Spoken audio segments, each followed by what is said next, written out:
Muy buenos días. Estamos en una nueva emisión del Mundo desde el Sur, programa número 61. Soy Raimundo Breguar, desde Santiago, Chile, y como siempre, con la gratísima compañía de Maximiliano Sbarbi, que nos acompaña desde Buenos Aires, Argentina. Hola Maximiliano, qué gusto saludarte. ¿Cómo está todo por allá? ¿Qué tal, Raimundo? Hola oyente, gracias por acompañarnos. Un gusto volver a hacer el programa, una nueva emisión del programa contigo. Por suerte bien en Buenos Aires, parece que va a llover hoy, está frío y lluvioso y bueno, mejor no meterme en temas políticos y económicos, sino solamente por ahora climáticos.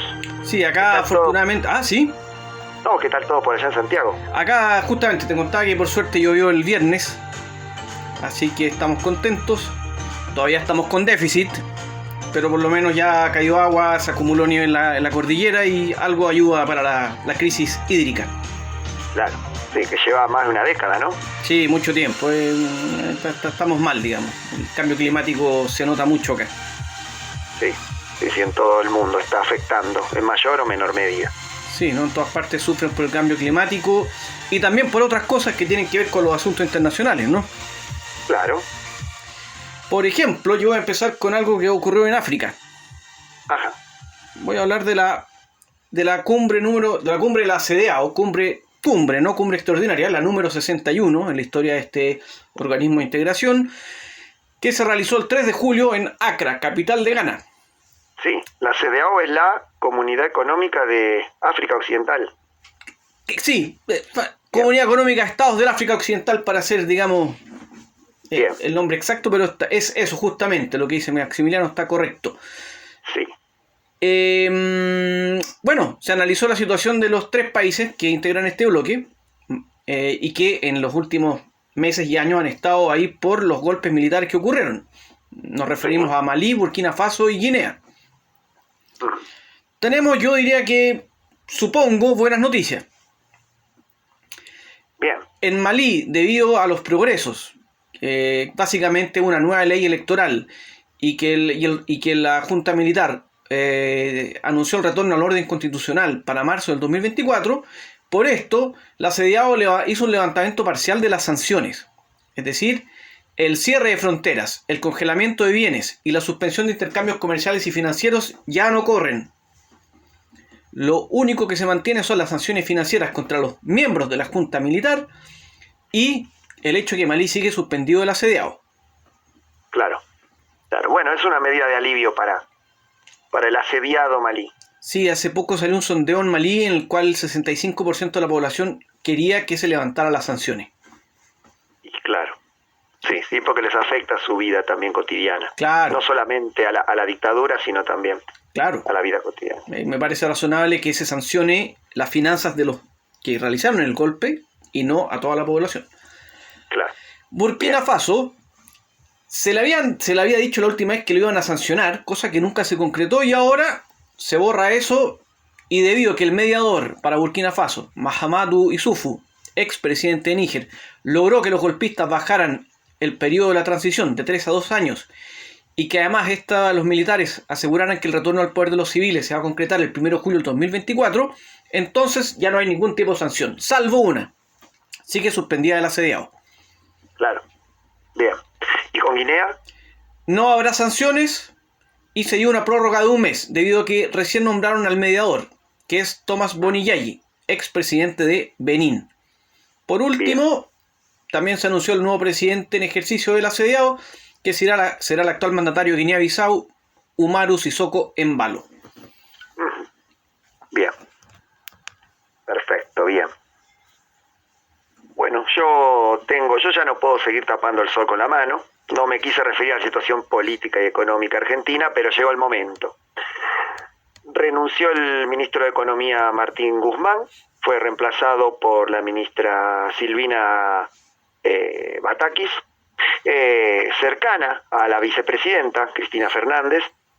Esto es una crisis que viene de hace un tiempo, una crisis política, un desentendimiento entre la vicepresidenta y el presidente Alberto Fernández, por cuestiones principalmente de poder, también por cuestiones de cómo manejar la economía. Recordemos que el gobierno de Macri dejó una deuda de 45.000 millones de dólares solamente con el FMI. La mayor parte ha sido fugada, esa deuda, con préstamos a empresas amigas de manera legal, pero poco ética, digamos, porque ya está afectando la economía argentina, es impagable esa deuda. Entonces el ministro Guzmán, recién renunciado, logró un acuerdo con el Fondo Monetario a largo plazo. Cristina Fernández, la vicepresidenta, quería un mejor acuerdo, seguir negociando. Pero además de eso, el ministro Guzmán denunció presiones de la vicepresidenta de no poder manejar la Secretaría de Energía, que depende de Economía, y ciertas políticas. No tenía autonomía política. Era un hombre de Alberto Fernández, pero no querido por el ala de Cristina Kirchner. Y la ministra, Silvina Batakis, ha sido ministra de Economía de la provincia de Buenos Aires. Ha sido consensuado entre los dos su nombre. Va a tener que batallar contra la inflación, la devaluación de la moneda, el déficit fiscal, que también es un gran problema. Así que veremos cómo va a continuar en estos días. Hoy no hay ni feriado cambiario ni feriado bancario, pero sin embargo la moneda se ha devaluado mucho. Y hay temor entre la población, que ya ve índices preocupantes económicos y sociales. Sí, como Argentina no escapa a la tendencia que uno ve en América Latina, al menos esta es mi opinión, que es que mientras los distintos gobiernos se van responsabilizando por las culpas, ¿no?, las responsabilidades que tienen los distintos gobiernos, sectores políticos, al final lo que ocurre en América Latina no es que normalmente se heredan problemas del gobierno anterior y que se suman a la mala gestión del gobierno que llega. Exacto, claro, porque la desinteligencia entre el presidente y la vicepresidenta a nivel público no deja de generarle responsabilidad en la mala gestión también. Claro, se suma lo de Macri, ¿no es cierto?, que dejó eso, y después llega esta mala gestión, entonces el resultado final no es bueno. Exactamente. Qué lamentable. Yo ahora voy a hablar de otra cosa, voy a irme bastante lejos, a Israel. No, perdón, me equivoco. A Manamá, capital de Bahrein. Sí. El 27 de junio se reunieron en esta ciudad los representantes de Estados Unidos, Bahrein, Egipto, Israel, Marruecos y Emiratos Árabes Unidos. ¿Por qué?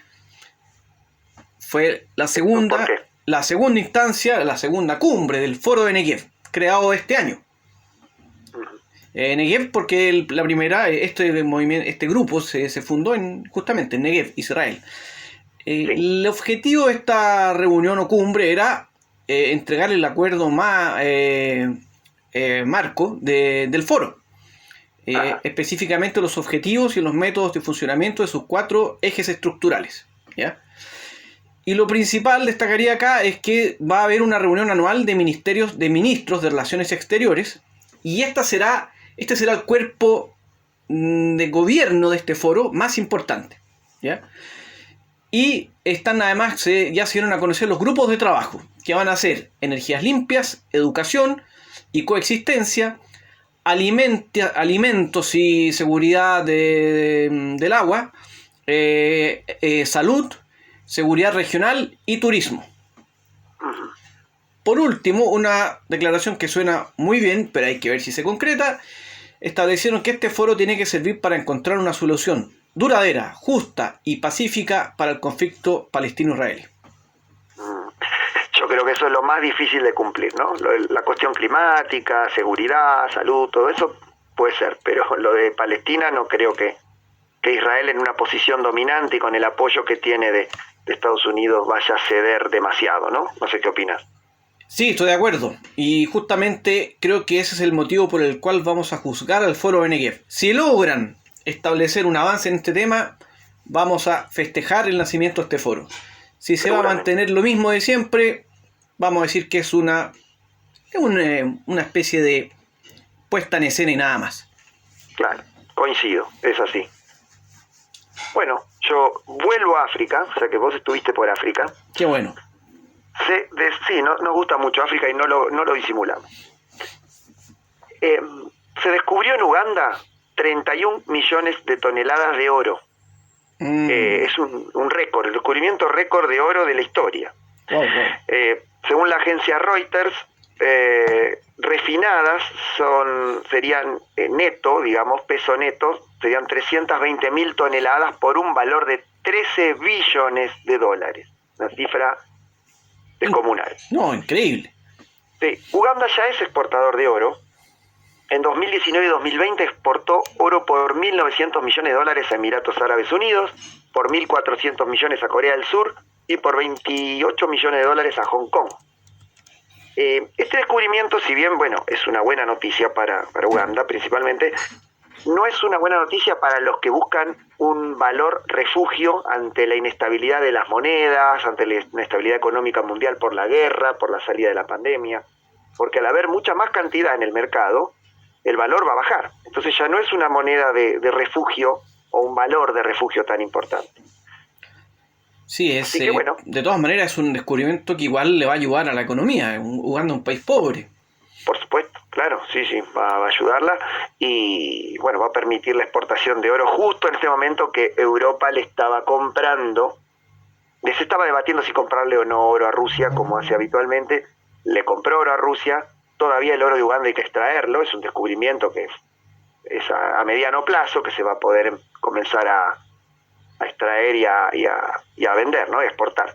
Pero bueno, veremos si Uganda puede salir de la regla de la maldición de los recursos que tienen algunos países. Exactamente, que este descubrimiento sea algo positivo para el país y para la población de Uganda y no que genere más conflictos. Claro. Bueno, con esto, Maximiliano, nos vamos a ir a una primera pausa. Bien, después comenzamos con los análisis. Sí, vamos a llegar al momento que muchos esperan, ¿no? Para ver qué vamos a analizar esta semana.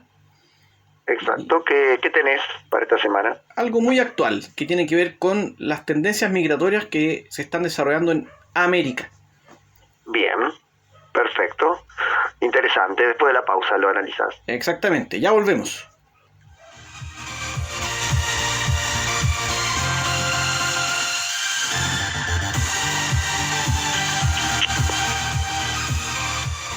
Seguimos en El Mundo desde el Sur, programa número 61.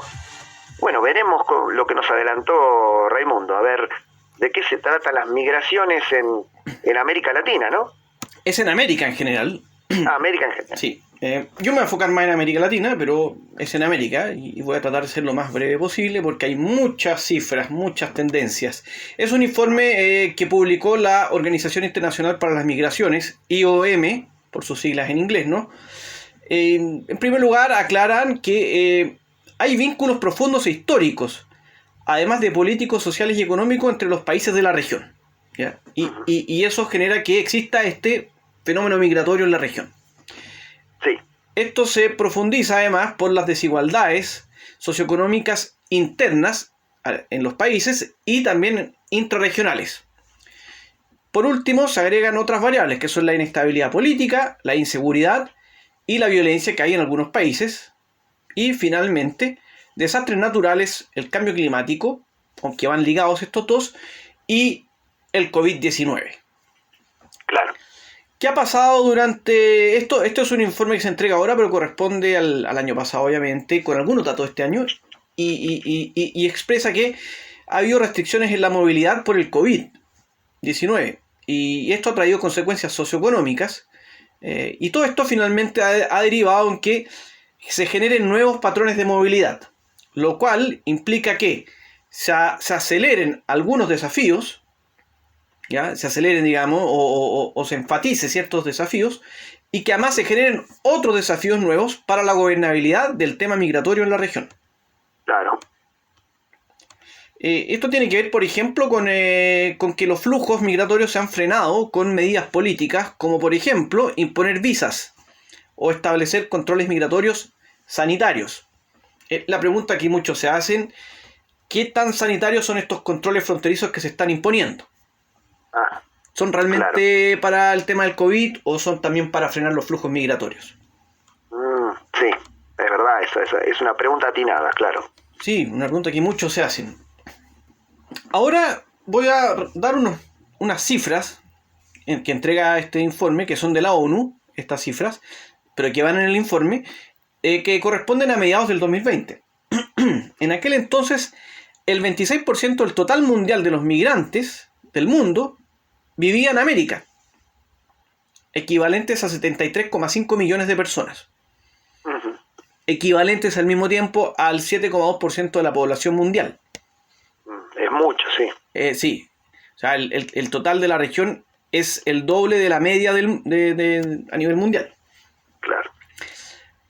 ¿Cuáles son los países que tienen más migrantes? Acá se cuentan los refugiados, demandantes de asilo y los que dejan su país por cualquier motivo, digamos. ¿Ya? Sí. Estados Unidos tiene 51 millones. Sí, son personas que no, digamos, que no están legalmente en el país. No, migrantes están reconocidos ya. Bien. Canadá, 8 millones. Uh-huh. Argentina, 2,3 millones. Colombia, 1,9 millones. Y cerrando este grupo de los 5 primeros, Chile con 1,6. Uh-huh. Un par de datos más. 79% de los migrantes en Sudamérica son sudamericanos. Claro. La mayoría. El resto, ¿de dónde proviene? De África, me imagino, ¿no? De Centroamérica, del Caribe, en pequeños números también vienen de África. Sí. El 51% de los migrantes en la región son mujeres. Ajá. Y hay que decir que 47,2 millones de americanos viven en otros continentes. Claro. Es enorme esa cifra. Sí, en total hay mucho. O sea, si suman los que hay en América más los que están fuera, son muchos. Claro, ni siquiera en Estados Unidos, estás diciendo en otros continentes. Claro, en otros continentes, fuera de América. Sí. Es mucho. Bueno,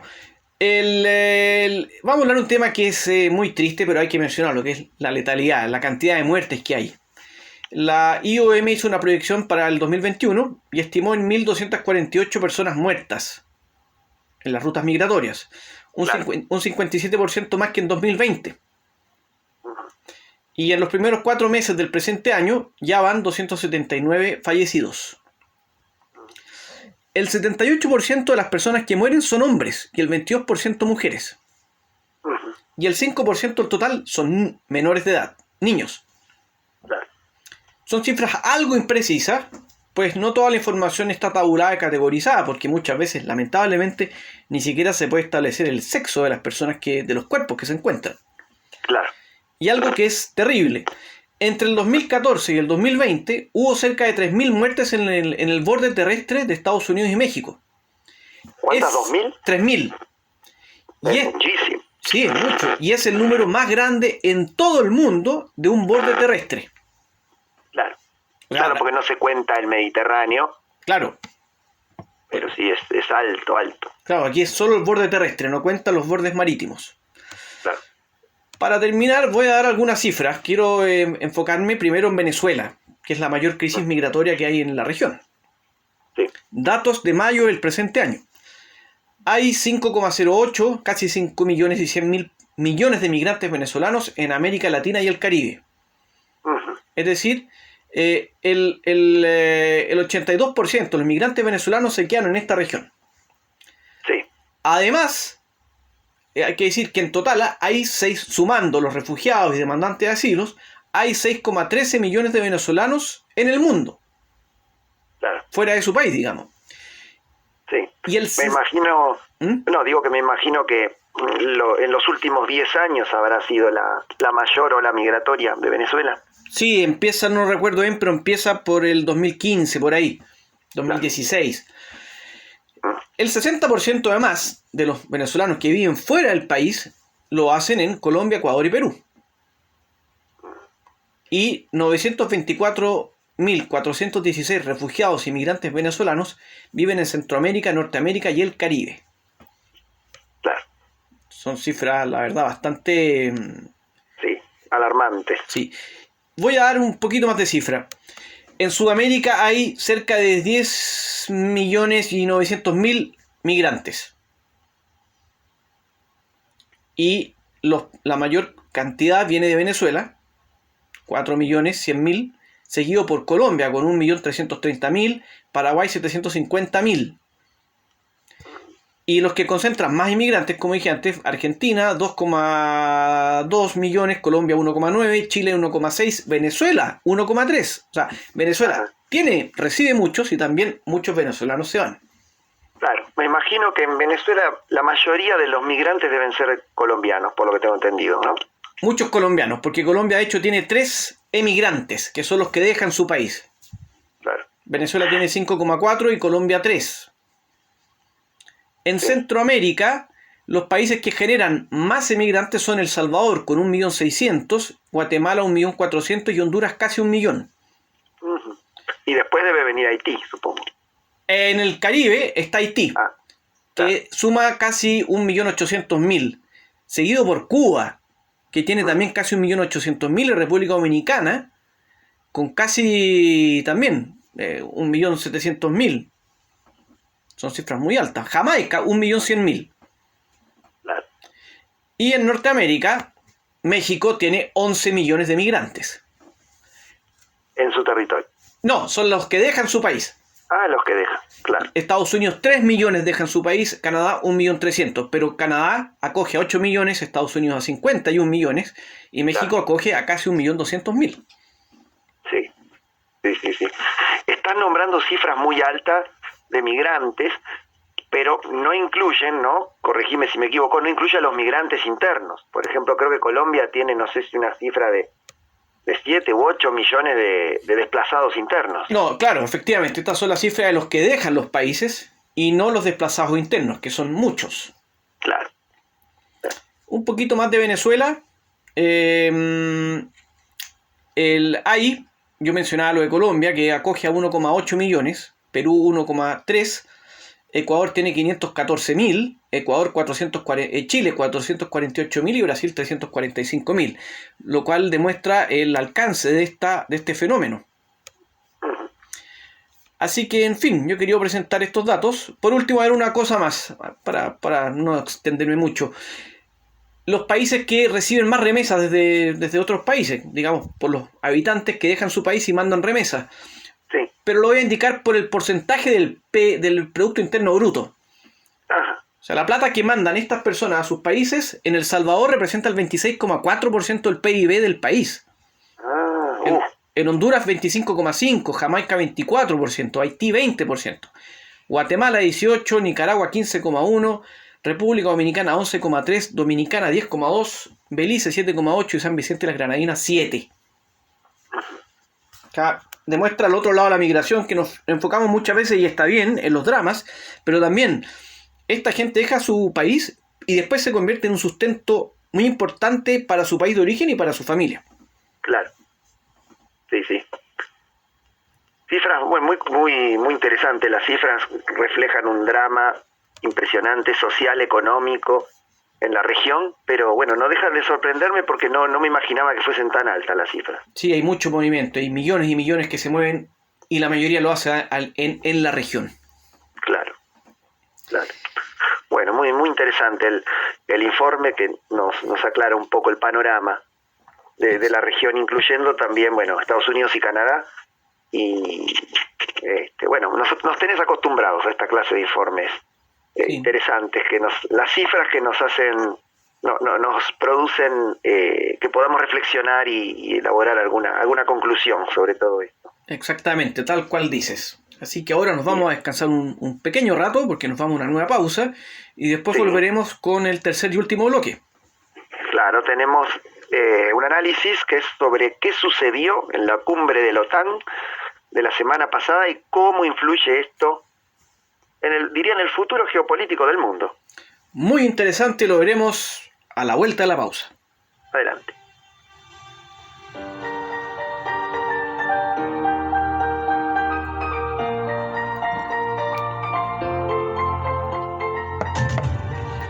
Estamos ya de regreso para ya iniciar el tercer y último bloque. Maximiliano, ya nos adelantabas un poco, pero ¿qué pasó en esta cumbre de la OTAN?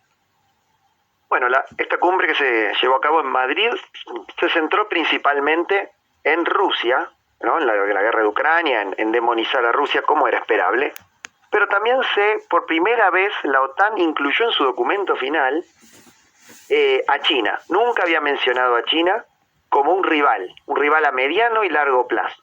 Eso ya nos da una alerta de lo que puede ser el futuro de las relaciones, no diría diplomáticas, pero sí de las tensiones del futuro, porque la OTAN es una organización militar, no es una organización ni económica, ni política, ni comercial, es militar. Bueno, una de las primeras medidas y más importantes es que en Europa la OTAN va a incrementar las tropas de tropas permanentes, ¿no? De 40.000 soldados a 300.000.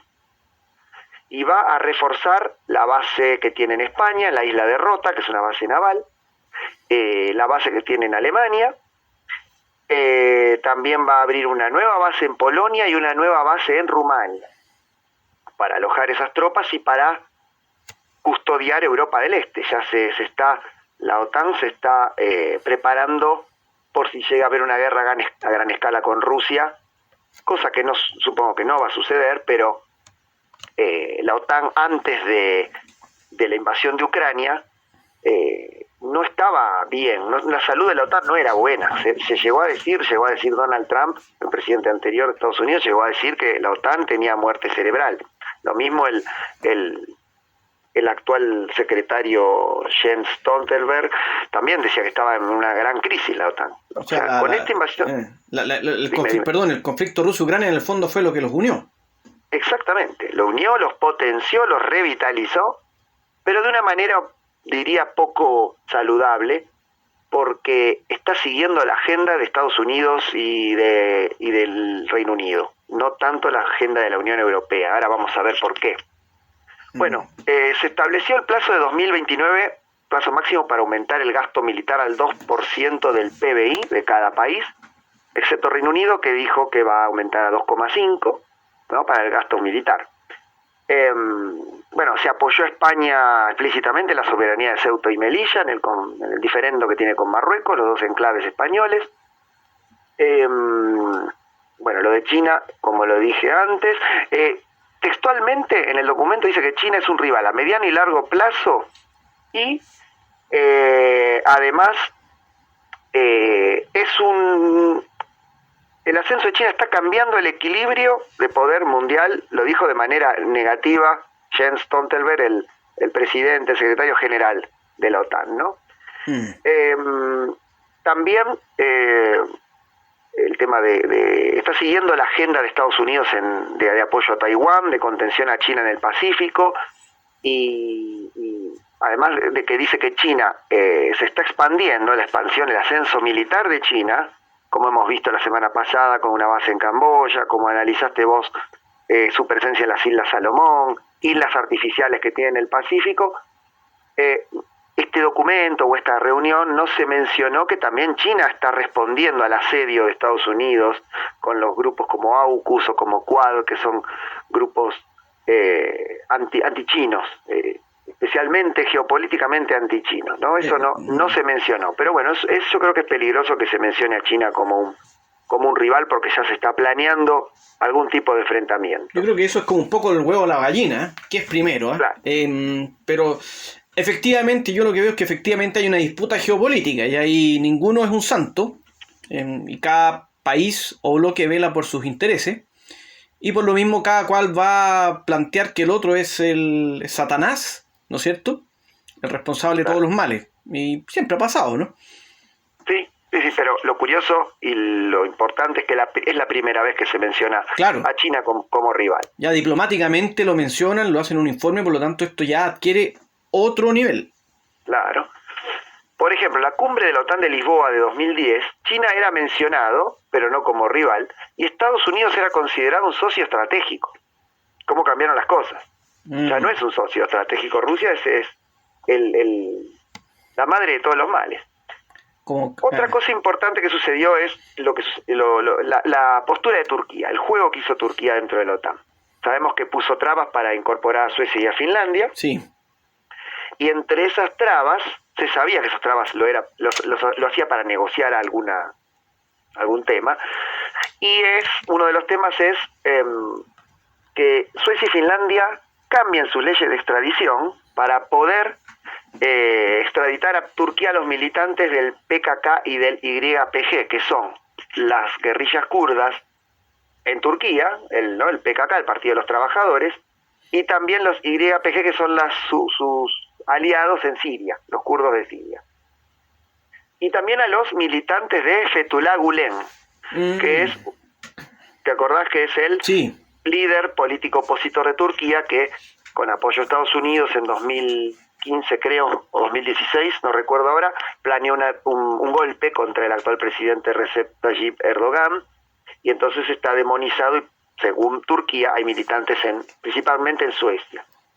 Y por último también a Estados Unidos le logró que le venda armas defensivas, cuando Estados Unidos había prohibido venderle misiles defensivos, porque hace unos años Turquía le compró misiles a Rusia defensivos. Entonces Estados Unidos no le estaba otorgando misiles defensivos a Turquía y parece que eso lo va a flexibilizar un poco. O sea, Turquía es uno de los ganadores de esta cumbre, por lo que uno ve. Totalmente, exactamente. Y Suecia y Finlandia, para poder ingresar, cedieron a las presiones, aunque dicen que van a actuar bajo la legalidad internacional. Bueno, veremos qué es lo que hacen para poder ingresar a la OTAN. Ganan Finlandia, Suecia y Turquía.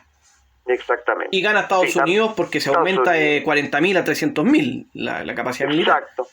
Sí, que van a ser de varios países, no solamente Estados Unidos los soldados, pero también gana Estados Unidos principalmente porque Europa está siguiendo su agenda en Ucrania, que es otorgarle armas a Ucrania, no para que gane la guerra, sino para que la guerra se prolongue. En realidad las armas no provienen de Estados Unidos y de Gran Bretaña, las armas provienen de países limítrofes europeos como Polonia, como Eslovaquia, por ejemplo, pero a su vez, Alemania también, pero a su vez Estados Unidos y Gran Bretaña repone las armas y los tanques y todos los insumos militares de su propia industria armamentística, ¿no? Digamos, se beneficia de la industria armamentística británica y principalmente la norteamericana. Lo mismo sucede con el gas y el petróleo.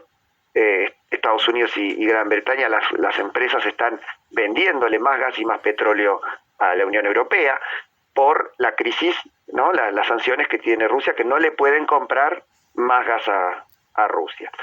Y además, bueno, se plantea la rivalidad con China, es algo que ya dije que me parece peligroso porque el mundo se vuelve más beligerante y como decías vos, el gran ganador, no solamente Turquía, la OTAN que se expande, Suecia, Finlandia, sino también la industria armamentística y la industria energética de Estados Unidos y Gran Bretaña, y también la agenda política que se gesta en esos países, y Europa no tiene otra posibilidad que acatar lo que así designan. Y esto nos muestra una vez más, porque a veces la gente se pregunta ¿por qué hay tanto conflicto en el mundo? Bueno, este es un ejemplo más que nos permite explicar que en los conflictos, ni siquiera guerras, pero conflictos o guerras, siempre se presta para que haya algo más, ¿no es cierto? Asuntos alternativos, o sea, cómo meto mi venta de recursos energéticos, la venta de armas, cómo avanzo en mis objetivos diplomáticos, cómo gano en distintos ámbitos. Entonces, por eso es tan complejo solucionar estos asuntos. Exacto, sí, así es. Bueno, y ahora tengo que darte una mala noticia. Ah, sí, ¿qué pasó? El programa llegó a su fin. Qué lástima, estaba tan bueno. Sí, pero bueno, no vamos a tener otra emisión, no es el último programa. Sí, nos veremos de hecho en unos días más, el jueves. Claro, en el programa 62. Y tendremos nuevos informes y análisis preparados. Así que bueno, sí, de todas maneras, algo interesante, y te deseo una excelente semana, Maximiliano, que estés muy bien, y lo mismo para todas las personas que semana tras semana nos escuchan. Les agradecemos, habernos acompañado, y suscríbanse al canal de YouTube del Mundo del Sur para tener las actualizaciones de cuando subimos un programa nuevo. Así es, nos vemos el jueves. Hasta pronto.